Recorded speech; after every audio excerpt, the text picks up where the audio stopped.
Hello everyone, this is an extended version of my presentation at NDSS 2022. If you have some background in computer science and know what Bitcoin is, this presentation may interest you. The title of this paper is NC-MAX, Breaking the Security Performance Trade-off of Nakamoto Consensus. It originates from a very simple idea, which took me 3 years to develop. I record this video as a farewell ceremony to this journey. You can evaluate for yourself whether the message, which appears at the very end of this presentation, is worthy of my efforts. Here's the outline. I'll start with a brief introduction to Nakamoto Consensus and its limitations, and then introduce our design and evaluate it. First, Nakamoto Consensus and its successors. The cypherpunk movement, starting from the 1990s, leads to the inception of Bitcoin. As Bitcoin's consensus protocol, Nakamoto Consensus, NC for short, is the first public permissionless consensus protocol. A consensus protocol maintains a ledger that everyone agrees, append-only, and ever-growing. A permissionless consensus protocol is open, which means nodes can dynamically join or leave. Decentralized, there is no trusted party, and pseudonymous, there is no identity in the system. In NC, the ledger is organized as a chain of blocks. Each contains a set of transactions. To guarantee availability, each network participant keeps a copy of the ledger. How do we write on the ledger? The ledger extension process is called mining. In this process, miners, a special kind of participants, compete in solving a cryptographic puzzle generated from the latest block and a group of new transactions, just like the one in the right. Whoever finds the solution first broadcasts a new block. Here comes a question. What if two blocks are broadcast simultaneously? We call this situation a fork. The core of NC is a backbone protocol, which guides us in resolving the forks. It prescribes that, during a fork, miners choose the chain that is most computationally challenging to produce, which is usually the longest chain. Or in a tie, miners choose the first chain they receive. Another component in the backbone protocol is a difficulty adjustment mechanism, which guides miners to periodically adjust the target to stabilize the block interval. A decade after its invention, NC is still the most popular permissionless consensus protocol. Personally, I like NC for 3 reasons. First, it has a minimum set of security assumptions. As security researchers, we all know that the number of security assumptions directly translate to the number of vulnerabilities. Therefore, thanks to NC's few security assumptions, the security of its backbone protocol is carefully scrutinized by all these papers. Second, it minimizes the protocol's communication overhead. Recall that a node's bandwidth is composed of 3 parts: transaction synchronization, idle, and consensus protocol's consumption. NC minimizes the last part. For example, in Bitcoin, each block takes only 1 message to propagate, and propagating a 1 megabyte block equals propagating a compact block of roughly 13 kilobytes. Compact block is Bitcoin's bandwidth optimization technique. Observing that most transactions in the block are already synchronized when the block is mined, there is no need to propagate these transactions again. Therefore, with compact block enabled, nodes replace the transactions in blocks, typically 200 to 500 bytes, with their short IDs, which is only 6 bytes. We know that the compact block mechanism not only reduces the bandwidth consumption, but also decreases the block propagation latency in the best case. When all transactions in the block are already synchronized, a node can reconstruct the block in its memory and forward the compact block to its downstream peers within 100 milliseconds after receiving the CB. The third reason why I like NC is that it has a natural transaction order. In NC, transactions are ordered at block generation, thanks to the chain-based ledger structure, which saves a lot of trouble. Both transaction validity and transaction execution results are straightforward. Note that these two are not the same thing.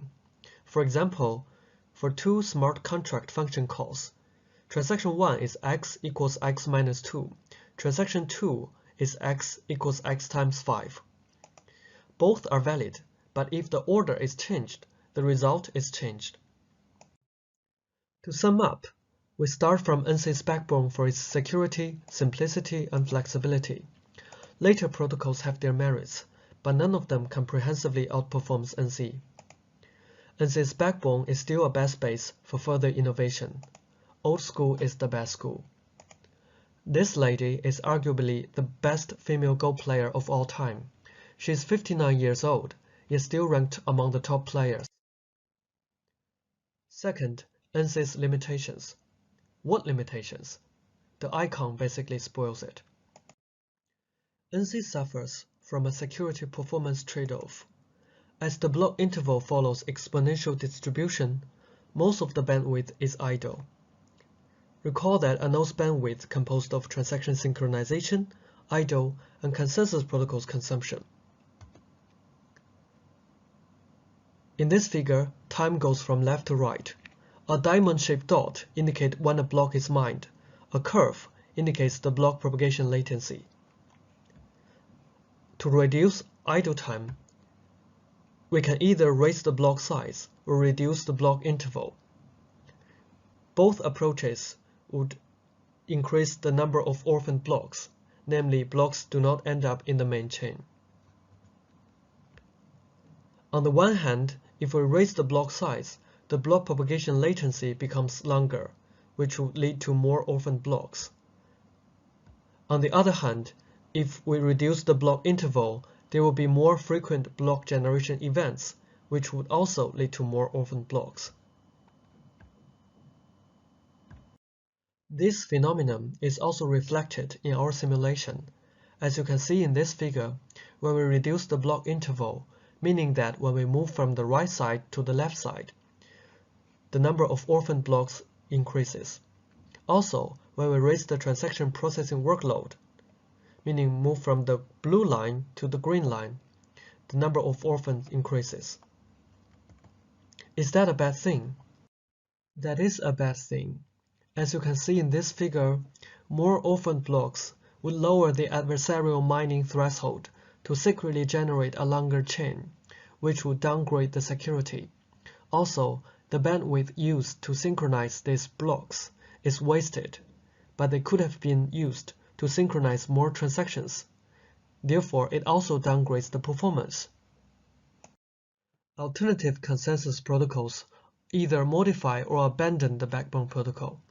If they modify the backbone protocol, they encounter a dilemma of rewarding the bad or punishing the good, which can be seen in our previous work.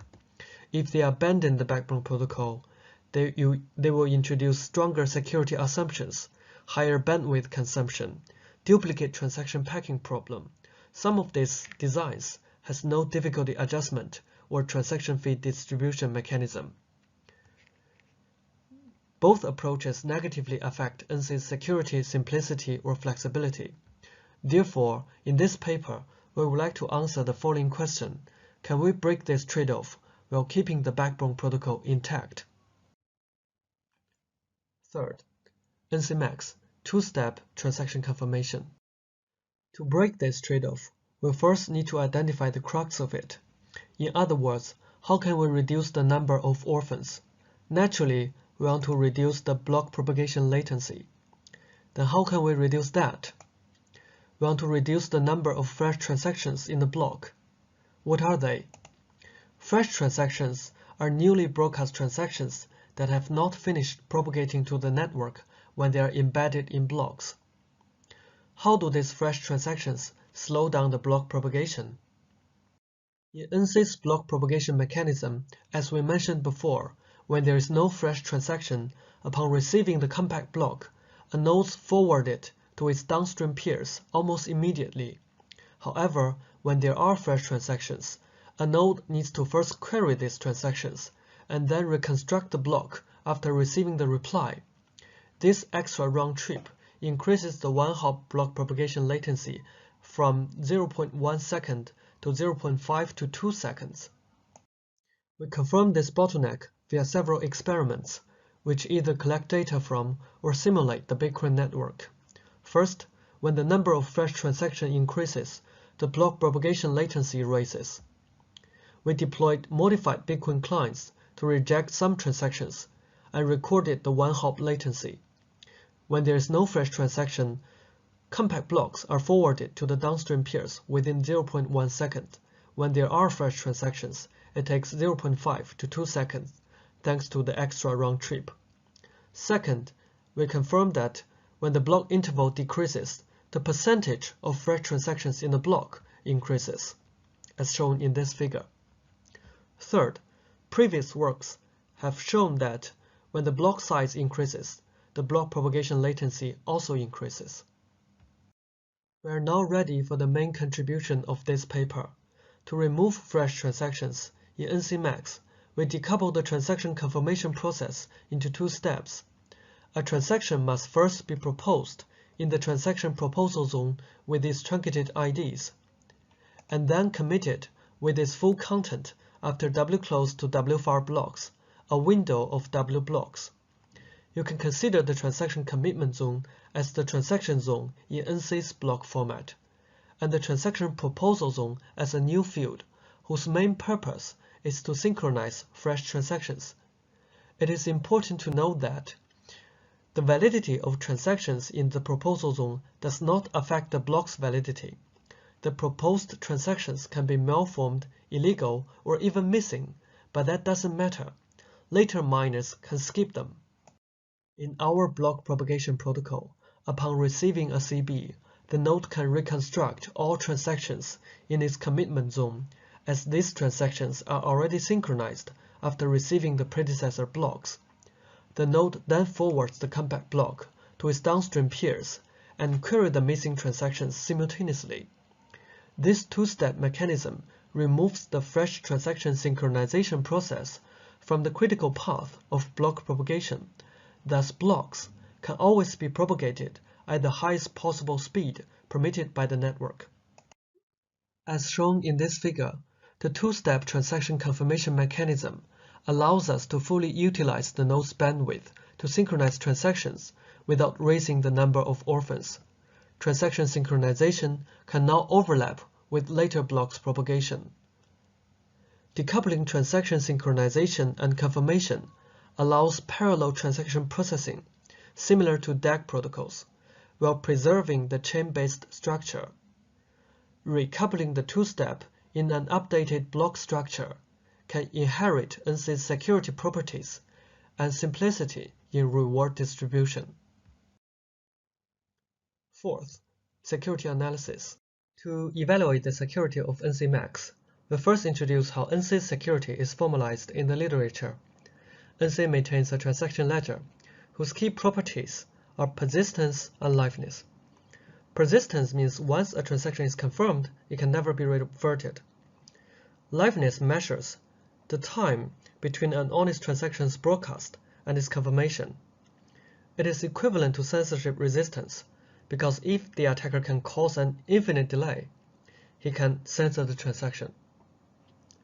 The most important building block for this transaction ledger is the backbone protocol, which includes its fork resolving rules, namely longest chain and first received, and its difficulty adjustment.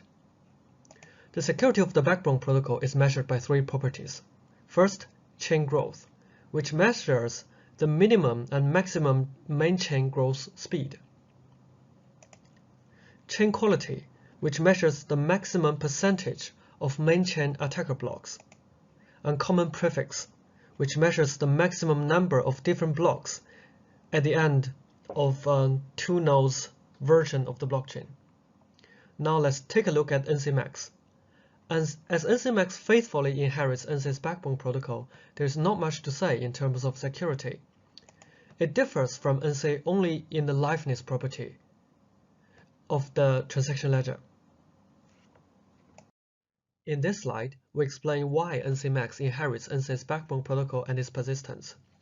Recall that NC's backbone protocol includes the longest chain, first received, and the difficulty adjustment, which further relies on three assumptions.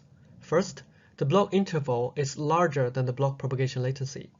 Second, a valid block to the miner is valid to the others. Third, there is enough entropy in the block. This assumption is trivial to satisfy. NCMax has the identical backbone protocols. It also satisfies the three assumptions. Furthermore, the first assumption, the block interval being larger than the block propagation latency, is strengthened, as the block propagation latency is significantly reduced. Let's dive into the minor difference in liveness. There are so many proofs in NC's liveness, and they all look like this. Given the adversarial mining power share alpha, block propagation delay delta, and that transaction broadcasts continuously for U plus W blocks time must be confirmed. If we set the window size in NCMax as WFAR minus WClose plus 1 equals W, then NCMax's liveness is as follows. Given alpha and delta, a transaction broadcast continuously for U plus WFAR plus W blocks time must be confirmed. Here's the proof intuition. Invoking NC's results, we have, after the first U time, the transaction must be proposed, which we get directly from NC's liveness results. The next WFAR blocks ensures is committed. The last W blocks ensures a common prefix. All three steps can be deducted directly from the three qualities of the backbone protocol. To elaborate, intuitively, in NCMax, it takes more blocks to a transaction to be confirmed than in NC, because the transaction must first be proposed and then committed. We know that, in reality, this more blocks to confirm does not cause longer transaction confirmation latency, as it can be compensated by the shorter block interval. Also, our liveness proof provides guarantees only to transactions that are broadcast honestly. In other words, if the attacker refuses to provide the full content of a proposed transaction, we don't care about its liveness. Fifth, performance evaluation. We evaluate the performance of NCMax in a simulation environment that emulates the Bitcoin network. We choose a low bandwidth deliberately so that the network is always the bottleneck of the protocol. There are 6,000 nodes. Each has 8 random outgoing connections. Latencies are sampled from Bitcoin. There are 20 miners, whose mining power distribution is also sampled from Bitcoin. There are 3 settings in transaction processing workload: 100, 1,000, and 2,500.